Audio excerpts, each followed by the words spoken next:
Someone you love is neurodivergent and they're feeling overstimulated, which shows up as irritation, frustration, impatience, mood swings, anxiety, and you want to know how to help them?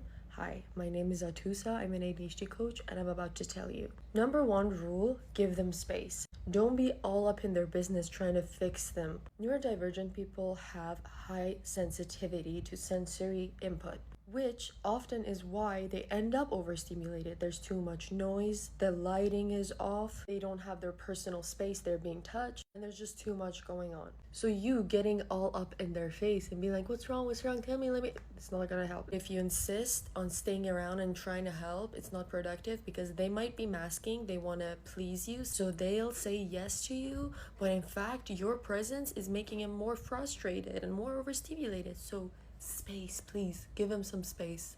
Instead, this is what you can do. You can get to know what are the tools that help them regulate themselves and offer those when you see that they're overstimulated. For example, weighted blankets. Weighted blankets can calm your nervous system. Number two, maybe you can give them some earplugs, or if there's too much noise, maybe you can assist them to go to a room that is quiet. If the environment is messy, you can clean it up a little bit. You can either ask, or if they don't know, you can start noticing what are the things that calm them down, and in moments like that, offer those things to them. Number three, get to know their triggers so that you don't end up being the reason why they're overstimulated and triggered. For people with ADHD, for example, these are some triggers. Interrupting their hyper focus. So if they're in the middle of a task and focused on something, you don't want to interrupt them. That is enraging. It's just a nervous system response, not on purpose, but that can really be frustrating. Number two, try and communicate as fast as you can. So don't drag conversations. Don't give too much detail to get to the point. Number three, just try and provide a good sensory experience. What do I mean? I mean,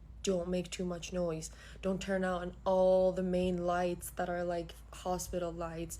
Don't mess up their bedroom, their house. Just let the sensory experience be smooth, and I promise you they'll feel better. Number four, don't tell them what to do, especially when you're dealing with children. I know as parents you want to tell them what to do. People with neurodivergence, they have what is called pathological demand avoidance, which again is a nervous system response. When you tell them what to do, they don't want to do it anymore. So instead of telling them what to do, instead of when they're overstimulated, even telling them, hey, do this to feel better, no. Always give them options. Hey, do you want me to help, or do you want me to leave you alone? That way, you will help them choose a way to regulate their emotions, which they're bad at, without triggering them. Check out my website. I have a full course for people with ADHD to help them get to where they need to, and just follow for more content and more information. Love you.